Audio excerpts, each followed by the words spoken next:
जय श्री कृष्णा भक्तों, हमारे BS शर्मा भारद्वाज चैनल में आप सभी भक्तों का स्वागत है। भक्तों, आज हम पुत्रेश की कथा हरवंश पुराण की 24वें दिन की कथा प्रारंभ कर रहे हैं। इस कथा में, आज की कथा में भगवान श्री कृष्ण का अवतार का वर्णन है। इस कथा को सुनने से संतान से संबंधित, गृहस्थी से संबंधित किसी भी प्रकार की परेशानी होती है, उस परेशानी का अंत होता है। गजाननं भूते गणाधिसेवितं कपेथ्यम्बुफलचारुभक्षणं उमासुतं शोकविनाशिकारिकं नमामि विघ्नेश्वर पादपङ्कजं। गुरुर्ब्रह्मा गुरुर्विष्णु गुरुर्देवो महेश्वरः गुरुर्साक्षात् परं ब्रह्म तस्मै श्री गुरुवे नमः। अखण्डमण्डलाकारं व्याप्तं येन चराचरं तत्पदं दर्शितं येन तस्मै श्री गुरुवे नमः। नेमिषेषूतमासीनः मविवाद्य मामतिं कथामृता रसस्वादः कौशलासौनिको ब्रवीत्। सप्रथम भगवान श्री राधा कृष्ण के चरण कमलों में प्रणाम करके श्री व्यास जी महाराज, सरस्वती देवी एवं सदगुरुदेव के चरणों का ध्यान करते हुए अपने माता पिता सभी पूज्यनों का आशीर्वाद लेते हुए भगवान श्री बांके बिहारी मुरली मनोहर से प्रार्थना करते हैं, गोविंद हमको सद्बुद्धि देना, धर्म का रास्ता दिखाना, अपनी भक्ति और कृपा दृष्टि हमेशा बनाए रखना। बुलेंद्रावन बिहारी लाल की जय। श्री सूजी महाराज ऋषियों से वर्णन करते हैं कि ऋषिवरों, वसुदेव जी जो है उनका कंस की बहन के साथ में विवाह हुआ। कंस ने कथितो वंश विस्तारो भविता सूम सूर्यो राज्ञाम चोब वंशानाम चरितम परमाद्भुतम। यदुवंश में भगवान श्री कृष्ण का अवतार हुआ। वसुदेव जी की सबसे जो प्रिय पत्नी थी रोहिणी और देवकी थी। रोहिणी के गर्भ से बलराम जी और देवकी के गर्भ से श्री कृष्ण का अवतार हुआ। एवं समभृगनंदन साधुवादम बेयासिकी स भगवान ते विष्णुराथम प्रेत्यात कृष्ण चरितम कलिकल स्मरणम व्यातुर्हतम मार्बतम भागवत प्रदानम। भगवान की कथा श्रवण करने से, श्री कृष्ण कथा श्रवण करने से बड़े से बड़े पापों का नाश हो जाता है। हे ऋषियों, बड़े से बड़े संताप श्री कृष्ण की कृपा से नष्ट हो जाते हैं। इधर जो है कंस ने अत्याचार करके संपूर्ण पृथ्वी को त्रासित कर दिया। संपूर्ण पृथ्वी पर पाप का बोलबाला था। कंस, बाणासुर, जरासंध जैसे लाखों राक्षस उस समय द्वापर युग में एक साथ उत्पन्न हुए।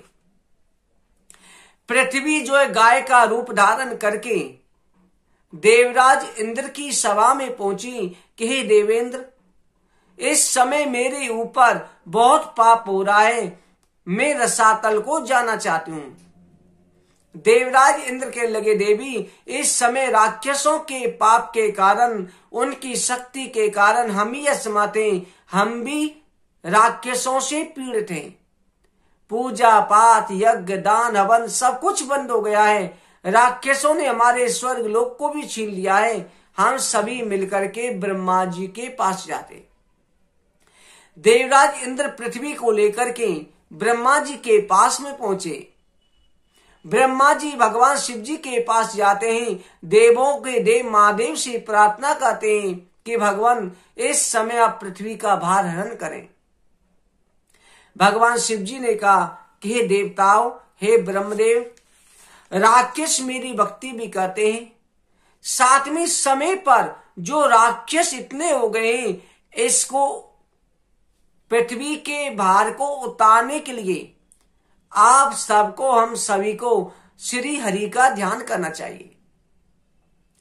ब्रह्मा जी सभी देवताओं को लेकर के क्षीर सागर पहुंचे और जाकर के भगवान श्री हरि विष्णु का ध्यान करने लगे। अनेक प्रकार के श्लोकों के द्वारा भगवान श्री हरि का ध्यान करते हैं। पुरुष सूक्त के द्वारा भगवान विष्णु की स्तुति करी। उस समय भगवान विष्णु प्रकट हुए और कहा कि देवताओं, आप चिंता ना करो, परम ब्रह्म अवतार अवश्य लेंगे। श्री कृष्ण अवतार होगा जो मेरा परम ब्रह्म स्वरूप है, जिनसे ब्रह्मा विष्णु महेश उत्पन्न होते हैं, जो आदि शिव और आदि श्री कृष्ण है। गोलोक धाम में श्री कृष्ण भगवान रहते हैं। भगवान श्री कृष्ण का पृथ्वी पर अवतार होगा। आप सभी देवता इस समय यदुवंश में ग्वाल वालों के रूप में जाकर के अवतार जन्म ग्रहण करें, जो भगवान के साथ लीला करेंगे, ब्रज में जाकर के जन्म ग्रहण करें। एते अंश कला पुंसा कृष्ण स्तु भगवान स्वयं। अब साक्षात परम ब्रह्म का अवतार होगा।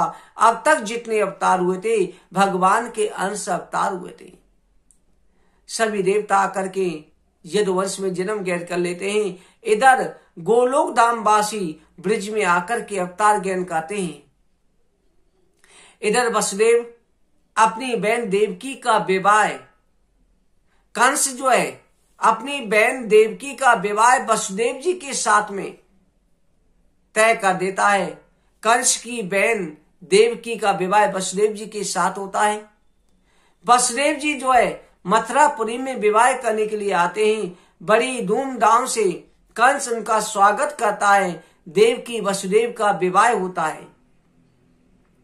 देवकी वसुदेव के विवाह के समय पर सभी देवता फूलों की वर्षा करते हैं। कंस बहुत सारा दहेज देकर के अपनी बहन देवकी को विदा करता है। अपनी बहन देवकी को विदा करते समय कंस स्वयं रथ हाँक करके उनके नगर तक पहुंचाने जाता है। इधर भगवान ने कहा था कि देवताओं चिंता न करो, मैं देवकी वसुदेव के 8वें पुत्र के रूप में अवतार ग्रहण करूंगा। मैं कंस का वध करूंगा। देवताओं ने देखा अगर कंस का अपनी बहन से इतना प्रेम रहा तो भगवान का अवतार नहीं होगा। अगर अवतार भी हो जाता है तो इतने प्रेम में भगवान अपने मामा का वध क्यों करेंगे। जब तक कंस पाप नहीं करेगा तब तक उसके पाप का घड़ा नहीं भरेगा। सभी देवताओं ने मिलकर की योजना बनाई और कंस को आकाशवाणी करी, अरे मूर्ख कंस, जिस बहन को तू बड़े प्यार के साथ में विदा करने जा रहा है, उसी देवकी की 8वीं संतान तेरा काल होगी। कंस ने पहली बार ध्यान नहीं दिया, रथ को आगे चलाता ही चला गया। दोबारा से फिर आकाशवाणी हुई। कंस ने कहा, जीजाजी आप कुछ सुन रहे हैं? वसुदेव जी ने कहा, थोड़ा सुनाई तो दे रहा है। थोड़ा आगे चला, फिर आकाशवाणी हुई, अरे मूर्ख कंस, जिस बहन को तू बड़े लाड प्यार से विदा कर रहा है, उसी बहन की 8वीं संतान तेरा काल होगी। कंस ने उसी समय पर देवकी के केश पकड़ लिए। एक हाथ से केश पकड़े, एक हाथ में तलवार लेकर के देवकी को रथ से नीचे उतार लिया। कहने लगा, जिस वृक्ष पर विषैले फल लगे उसे पहले ही नष्ट कर देना चाहिए। जैसे ही देवकी का सिर काटने लगा, वसुदेव जी ने आकर के रोक दिया कि हे कंस, हे साले साहब, आप ये क्या कर रहे हैं? आप जैसे त्रिलोक विजेता को एक अबला नारी का वध करते हुए शोभा नहीं देता। संसार में आपका अपयश फैलेगा, आपकी कीर्ति धूमिल हो जाएगी। कंस ने कहा कि जीजाजी आपने सुना ही था, आकाशवाणी ने क्या कहा है, इस देवकी की 8वीं संतान के हाथ से मेरा काल है। क्यों ना मैं देवकी का ही वध कर दूं, तो देवकी नहीं रहेगी तो आठवीं संतान कहां से होगी। वसुदेव जी ने कहा, कंस आपको जो है इसकी संतान से भय है, देवकी से तो भय नहीं। अगर आपको इसकी संतान से भय है तो मैं प्रत्येक संतान आपको सौंप दूंगा, आप उसे कुछ भी कर सकते हैं। वसुदेव जी सत्यवादी थे, ये कंस जानता था।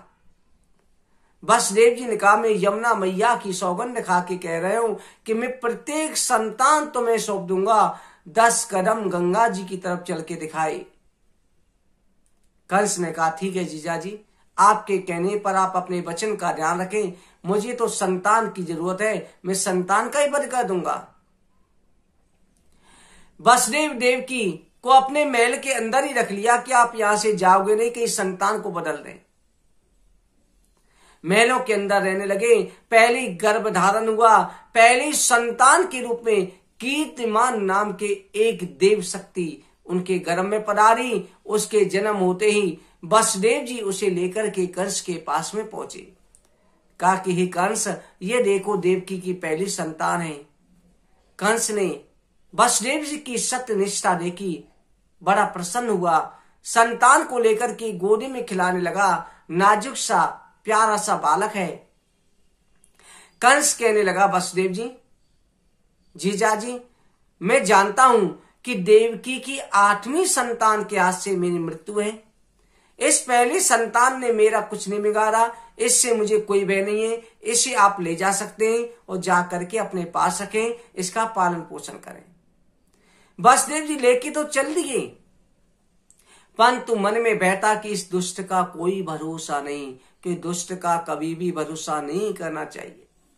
वसुदेव जी जो है, वसुदेव जी चले जाते हैं। इधर देवताओं ने देखा कि कंस इसी प्रकार से देवकी की संतान को छोड़ता रहा तो इसके पाप का घड़ा कैसे भरेगा, भगवान का अवतार कैसे होगा। नारद जी को भेजा, नारद जी आ जाते हैं। कंस ने स्वागत सम्मान किया। एक देवऋषि नारद जी ऐसे हैं जिनका देवता भी और राक्षस भी सम्मान करते हैं। नारद जी का सम्मान किया, आसन पर बिठाया। नारद जी ने कहा, कंस कुछ चिंतित से लगते हो। कंस ने कहा, महाराज आकाशवाणी हुई थी कि देवकी की 8वीं संतान मेरा काल बनेगी। नारद जी कहने लगे, अभी पहली कोई संतान हुई है। कंस ने कहा, महाराज हुई थी, पर मैंने उसे वापिस कर दिया। नारद जी कहने लगे, वाह दानी, तुम तो बड़े दया के सागर बन रहे हो, एक राक्षस होकर के ऐसा दया दिखा रहे हो। हे कंस, आज मैं देवताओं की सभा में गया था, देवता गुप्त मंत्रणा कर रहे थे, उस मंत्रणा को मैं तुम्हें बताता हूं। ये देखो, ये मैंने 8 रेखा खींची, तुम प्रत्येक रेखा को गिन के देखो, प्रत्येक रेखा पहली और प्रत्येक रेखा 8वीं हो जाती है। पहले से गिनो, 20 से गिनो, 8 बच्चे एक जगह रख दो, किसी से कहीं से भी गिनो, कोई भी 8वीं संतान हो सकती है। कंस ने जैसे सुना, कहा, महाराज फिर तो ये पहली संतान भी मेरा काल हो सकती है, दूसरी भी हो सकती है, क्या होगी तो 8 संतान, उसको मार दूं। नारद जी ने कहा, नारायण नारायण, ये मैं हत्या करने के लिए नहीं कहता, तुम्हें जैसा लगे वैसा करो, मुझे तो तुम्हें केवल रास्ता दिखाना था। कहकर के नारद जी चले जाते हैं। कंस दौड़ा दौड़ा गया और जाकर के देवकी की गोद से संतान को खींच लिया और पत्थर पर पटक के दे मारा। जैसे ही पत्थर पर पटका, उस संतान का पद हो गया। देव की रोटी बिल्लाप करती रही। इस तरह से 6 संतानों का कंस ने वध कर दिया। प्रत्येक संतान का कंस वध कर देता है। इस तरह 7वें गर्भ में भगवान संकर्षण पधारे, क्योंकि भगवान विष्णु आना चाह रहे थे। शेषनाग ने कहा, महाराज आपसे पहले मैं जाऊंगा आपकी बात। भगवान विष्णु ने कहा, क्यों? मन प्रभु, इसलिए राम अवतार में मैं आपका छोटा भाई बना था, तो आपकी चाहे बात उचित थी अनुचित थी, हर बात की आपकी बात का आज्ञा का पालन करना पड़ा। आपको कोई रोकने वाला नहीं था, इसलिए मैं बड़ा भाई बन के जाऊंगा, जिससे आप जहां भी गलती करेंगे आपको रोक दिया करूंगा। भगवान ने कहा तथास्तु। भगवान संकर्षण पधारे। जब भगवान संकर्षण का आगमन हुआ उस समय पर जो है पूरी जेल के अंदर दिव्य प्रकाश फैल गया और माता देवकी के चेहरे पर अलौकिक तेज छा गया। कंस ने पहला जो पहरा है डबल करवा दिया। इधर 7वां महीना शुरू होते ही भगवान ने योग माया को आदेश दिया कि हे देवी, देवकी के इस गर्भ को अपनी आकर्षण शक्ति से खींच करके वसुदेव जी की दूसरी पत्नी माता जो रोहिणी है, जो समय नंद बाबा के पास रह रही हैं, उनके गर्भ में जाकर के स्थापित कर दो और संसार को यह दिखा देना यह गर्भ पहले से ही है, जिससे उनका मान सम्मान भी बढ़े। योग माया ने उसी समय संकर्षण को अपनी आकर्षण संकर्षण शक्ति से खींचा, इसलिए उस गर्भ का नाम संकर्षण रहा और जाके रोहिणी के गर्भ में स्थापित कर दिया। इधर मथुरा में सबको यह भ्रांति हुई कि दुष्ट कंस के भय से देवकी का 7वां गर्भ नष्ट हो गया। इधर 8वें गर्भ के रूप में भगवान स्वयं नारायण गर्भ में पधारे। योग माया को आदेश दिया कि तुम माता यशोदा के गर्भ में जाकर के जन्म ग्रहण करो, वहां तुम कन्या रूप से जन्म ग्रहण करो। मैं यहाँ अवतार ले रहा हूं और वसुदेव जी मुझे बदल के तुझे ले आएंगे। तेरे अनेक नामों से पूजा होगी।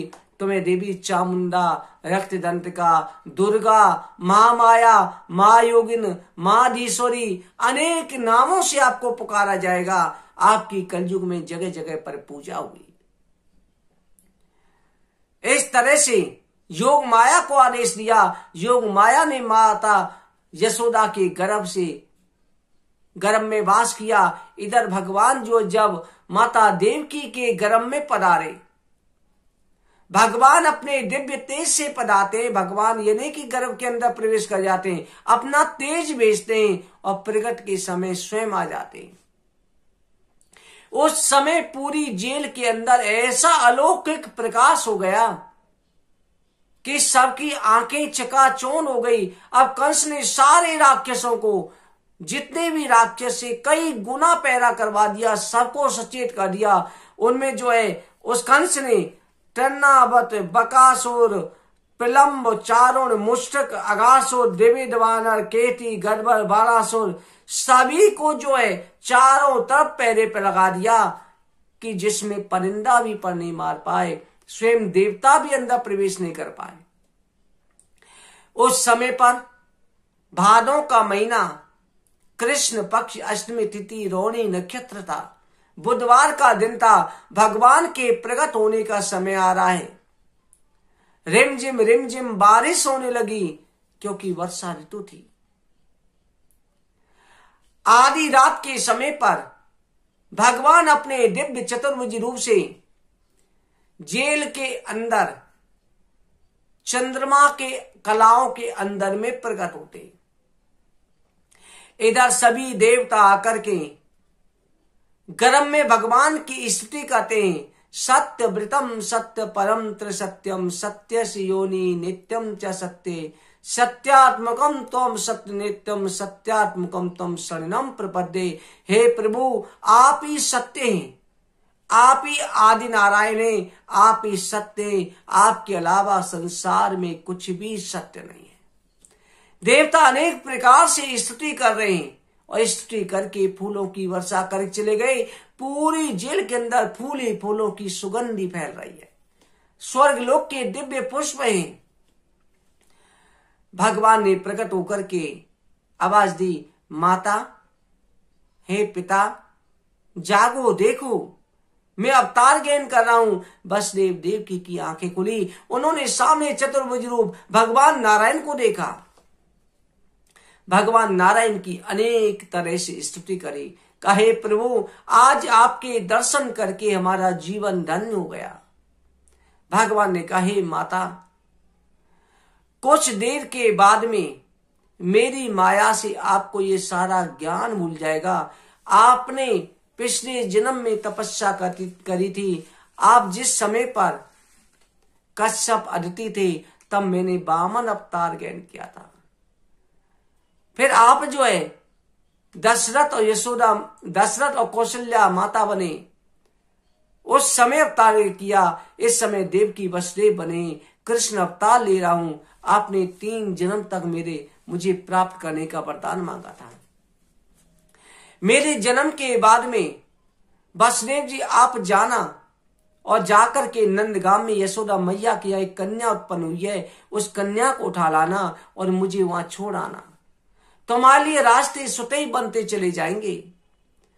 और वहां पर ब्रिज में लीला करने के बाद में, क्योंकि यशोदा मैया ने मेरी बाल लीला देखने की इच्छा करी थी, इसने उन्हें मैं बाल लीला के दर्शन कराऊंगा। वापिस जो है मैं आकर के कंस का वध करूंगा। आपको यह ज्ञान भूल जाएगा।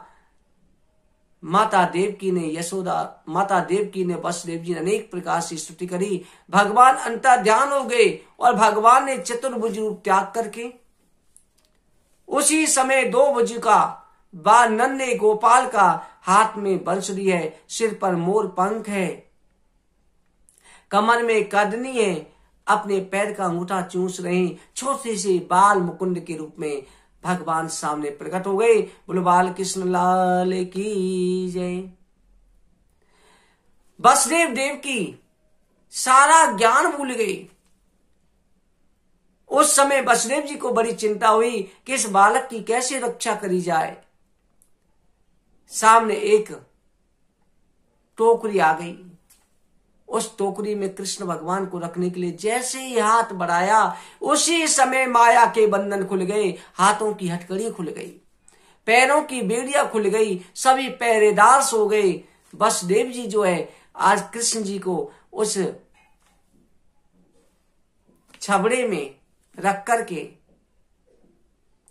टोकरा भी कहते हैं ब्रज भाषा में, छबड़ा भी कहते हैं, उसमें रख करके सिर पे रख करके चले जाते हैं।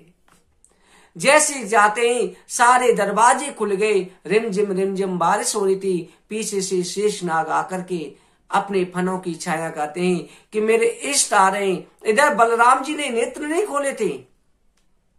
रोहिणी के गर्भ से बलराम जी का जन्म हुआ था, तो उस समय सबको आश्चर्य था, अभी तक आंखें नहीं खोली थी। उनका था कि मैं आंखें खोलूंगा जब मेरे स्वामी आ जाएंगे, उन्हीं के दर्शन करके आंखें खोलूंगा।